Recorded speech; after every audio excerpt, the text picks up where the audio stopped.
कि वक्फ ने जिस पर रख दिया हाथ, वक्फ की संपत्ति हो गई। कहीं से मुसलमान विरोधी नहीं है। क्या है वक्फ? वक्फ कोई मुस्लिम संस्था है क्या? अरे भाई, मोदी जी का चेहरा अगर आपको पसंद नहीं आता है तो मत देखिए मोदी जी की तरफ, उनके अच्छे काम का प्रशंसा करिए। अरे जेडीयू को और नीतीश कुमार को आपके सेकुलरिज्म के सर्टिफिकेट की आवश्यकता नहीं है। किरेन रिजिजू साहब जी, इन्होंने सुप्रीम कोर्ट की बिल्डिंग को, राष्ट्रपति भवन की बिल्डिंग को, लोकसभा की बिल्डिंग को बचा लेने का काम किया, नहीं तो कल कह देता ये भी मेरा वक्त का संपत्ति है। वह भाषण वायरल हो रहा है जिन्होंने कहा है कि पूरे डाक बंगला चौक को पटना के वक्फ वालों ने कब्जा करके रख लिया है, सख्त कानून बनना चाहिए और उन लोगों को विदा करना चाहिए। माननीय सदस्य श्री राजीव रंजन जी।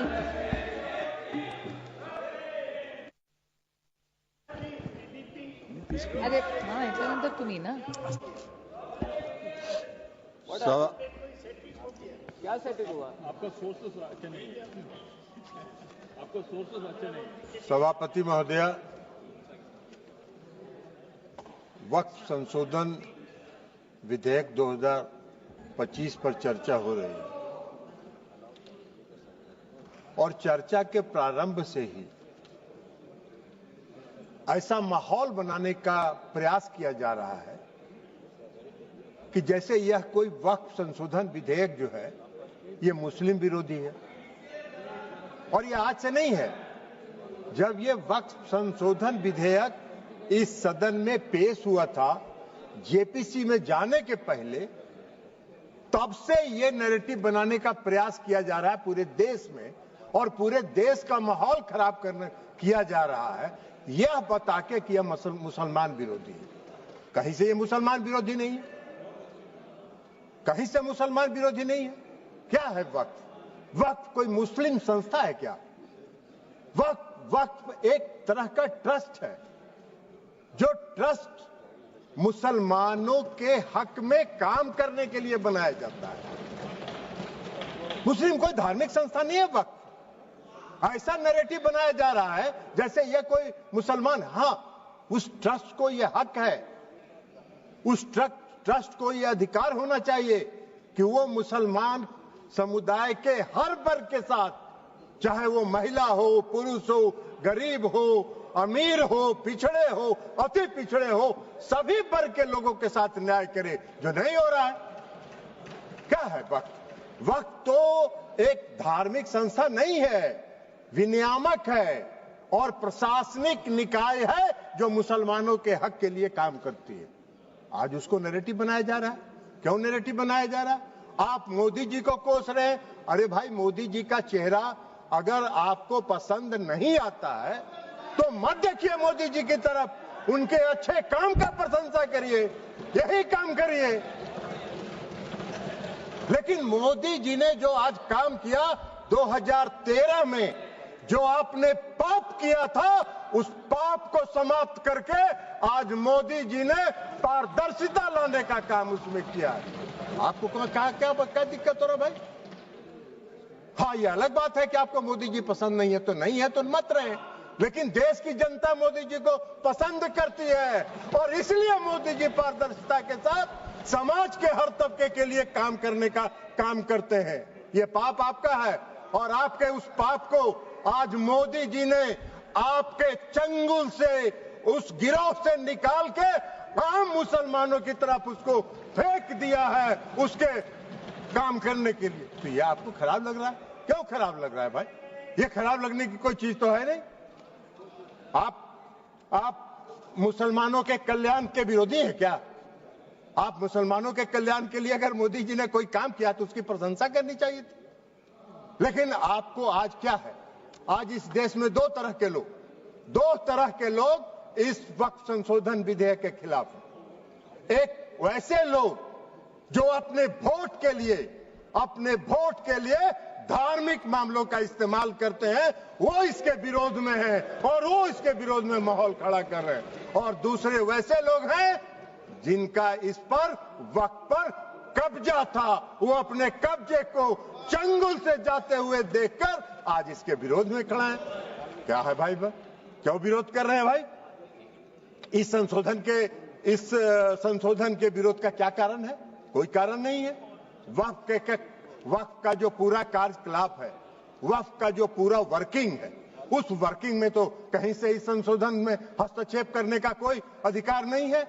लेकिन अगर वक्फ के कार्यकलाप में हम कोई हस्तक्षेप नहीं कर रहे हैं, लेकिन हम वक्फ का जो आमदनी है वह आमदनी सही मामलों में मुसलमानों के लिए खर्च हो, इस पर नजर रखने के लिए हम इसमें संशोधन लेके आए। आपको क्या दिक्कत नजर आ रहा है इसमें?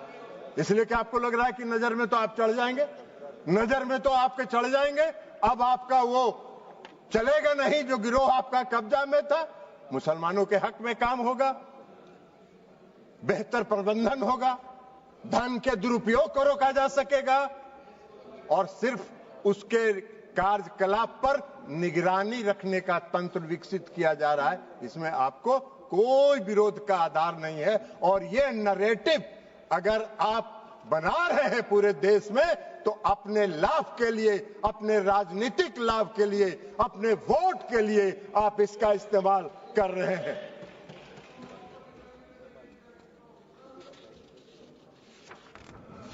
सभापति महोदया, इस संशोधन से क्या होगा? इस संशोधन से सबसे बड़ा फायदा क्या है?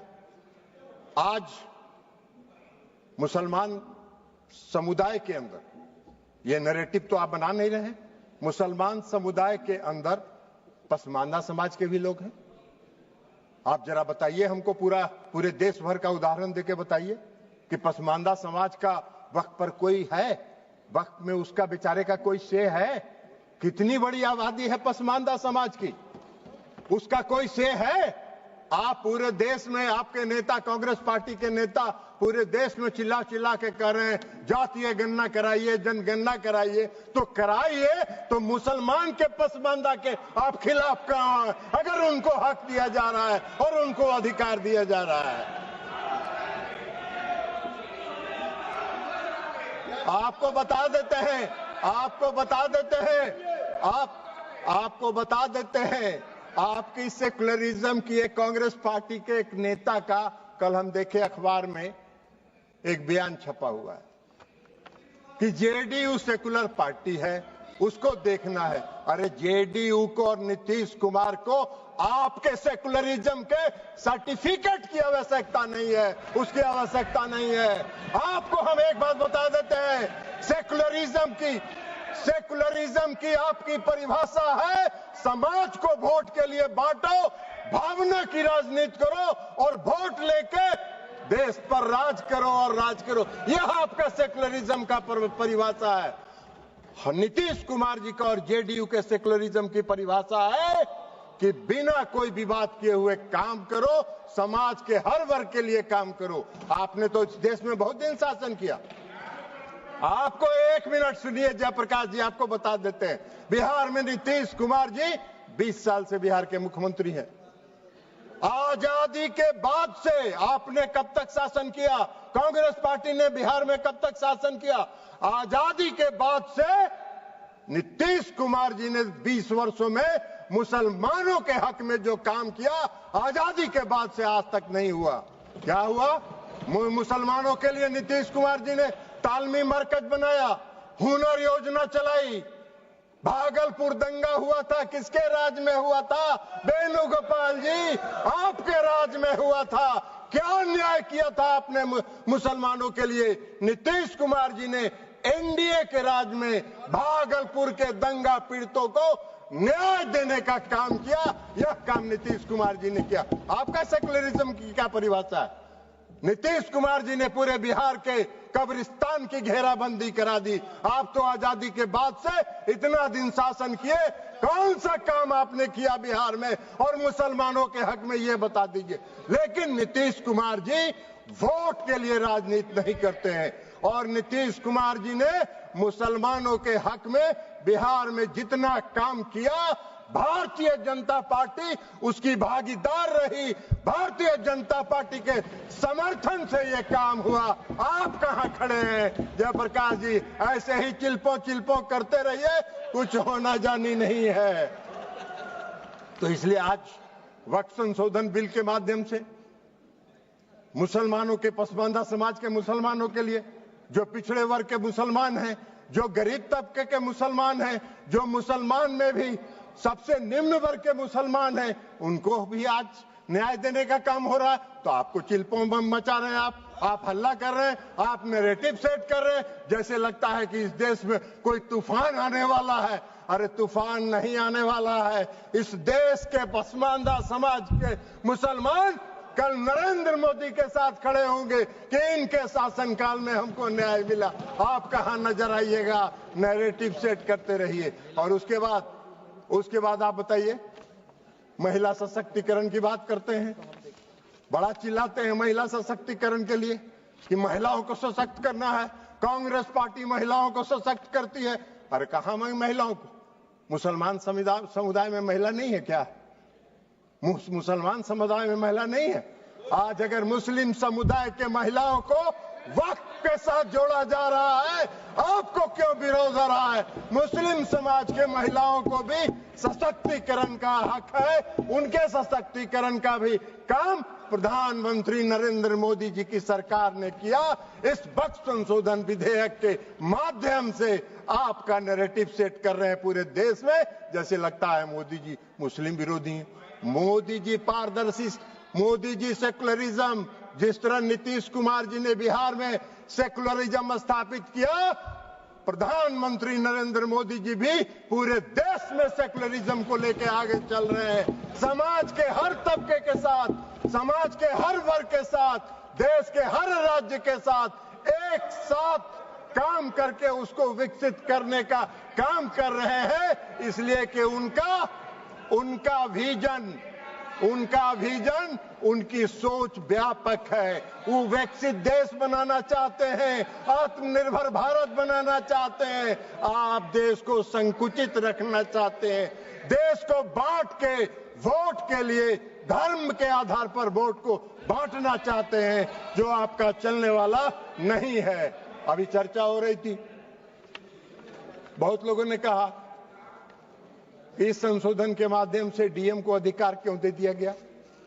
बहुत लोगों ने सिविल प्रोसीजर कोर्ट तक की बात करी, हमको हंसी आ रही थी।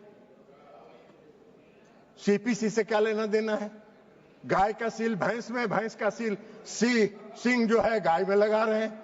अरे भाई, इस देश में रेवेन्यू के रिकॉर्ड्स का कस्टोडियन कौन होता है? इस देश में रेवेन्यू के रिकॉर्ड्स का कस्टोडियन डिस्ट्रिक्ट मजिस्ट्रेट होता है, और डिस्ट्रिक्ट मजिस्ट्रेट को अगर यह अधिकार दिया गया था, कोई गलत नहीं था, लेकिन फिर भी आपने उसका विरोध किया। तो भाई सरकार ने सोचा कि चलिए आपके विरोध को मान लेते हैं, और उससे बड़े अधिकारी को दे दिया ये अधिकार। लेकिन रेवेन्यू के रिकॉर्ड्स का कस्टोडियन जिलाधिकारी होता है। आपका अगर झगड़ा होगा, मेरी संपत्ति का अगर झगड़ा होगा, वेणुगोपाल जी आपकी संपत्ति का किसी से झगड़ा होगा, तो कहां जाते हैं आप? खतियान देखने के पास? किसके पास जाते हैं? वही डिस्ट्रिक्ट मजिस्ट्रेट के यहां, वही डिस्ट्रिक्ट मजिस्ट्रेट की अदालत में जाते हैं। एक आम मुसलमान भी आज की तारीख में, आम नागरिक अगर मुसलमान का है और उसकी व्यक्तिगत संपत्ति पर कोई विवाद होता है, तो वो जाता है डिस्ट्रिक्ट मजिस्ट्रेट के यहाँ, और वहीं से उसको न्याय मिलता है। तो आम मुसलमान डिस्ट्रिक्ट मजिस्ट्रेट के दफ्तर में जाएंगे, उनको न्याय मिलेगा। अब वक्फ को नहीं जाना है, इसलिए कि वक्फ की जमींदारी है। पूरे वक्फ की संपत्ति पर उसको समाप्त करने का काम, पारदर्शिता लाने का काम नरेंद्र मोदी की सरकार ने किया है। इसका स्वागत करना चाहिए, इसका विरोध नहीं होना चाहिए। अब आप कह रहे हैं कि ट्रिब्यूनल की बात आती है। भाई क्या ट्रिब्यूनल में क्या दिक्कत है? आज का क्या कानून है? आज का क्या कानून है? आज का कानून यह है जो पाप किया आपने 2013 में। आज का कानून क्या है कि अगर कोई वक्त, जो सुबह में रिजिजू साहब मंत्री जी जो भाषण दे रहे थे, उन्होंने कहा कि धारा 40 को खत्म कर दिया हमने। बड़ा भाव बहुत अच्छा धन्यवाद के पात्र हैं किरण रिजिजू साहब जी, इन्होंने सुप्रीम कोर्ट की बिल्डिंग को, राष्ट्रपति भवन की बिल्डिंग को, लोकसभा की बिल्डिंग को बचा लेने का काम किया, नहीं तो कल कह देता कि ये भी मेरा वक्त का संपत्ति है। भाई आपका कौन सा कानून है इस देश में?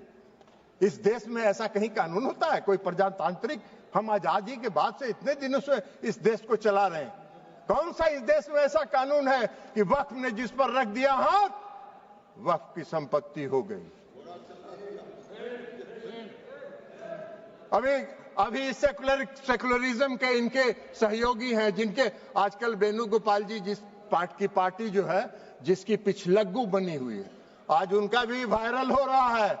इसी लोकसभा में उनका दिया हुआ भाषण वायरल हो रहा है, जिन्होंने कहा है कि पूरे डाक बंगला चौक को पटना के वक्फ वालों ने कब्जा करके रख लिया है, सख्त कानून बनना चाहिए और उन लोगों को विदा करना चाहिए।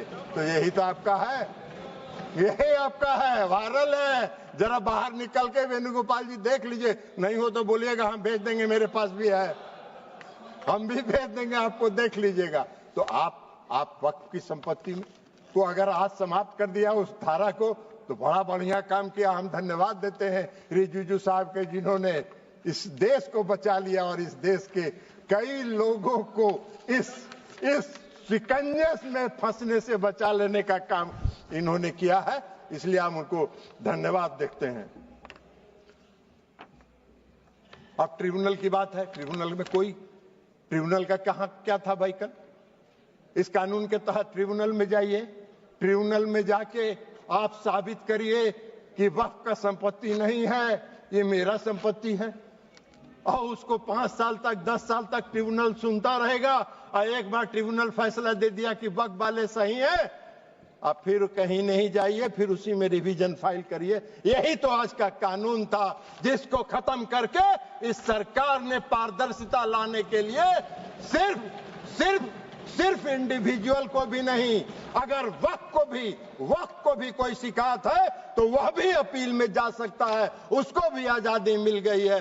दो तरफा मामला साफ है। अब चलिए, जो सही होगा वही होगा, और यही काम नरेंद्र मोदी जी करते हैं, पारदर्शिता लाते हैं। आपको पारदर्शिता से चिढ़ है, आपको पारदर्शिता से नफरत है, तो इसमें मोदी जी क्या करें? उनका चेहरा आपको खराब लगता है तो मोदी जी क्या करेंगे? आपको पसंद नहीं है, उनके काम की प्रशंसा किया करिए। इसलिए आज जो ये संशोधन लेके सरकार आई है, ये संशोधन पूरे वक्त के कार्यकलाप को, पूरे वक्त के कामकाज पर, पूरे वक्त की संपत्ति पर, पूरे वक्त का इस्तेमाल आम और गरीब मुसलमानों के लिए, मुस्लिम महिलाओं के लिए हित में हो, इसकी व्यवस्था के साथ ये संशोधन विधेयक आया है। हमारी पार्टी जनता दल यूनाइटेड इसका पूर्ण समर्थन करती है, पारदर्शिता का समर्थन करती है, और पारदर्शिता को लाने के लिए हम आदरणीय प्रधानमंत्री नरेंद्र मोदी जी का धन्यवाद करते हैं। अल्पसंख्यक कल्याण मंत्री किरण रिजिजू साहब का धन्यवाद करते हैं और अपनी बात समाप्त करते हैं। माननीय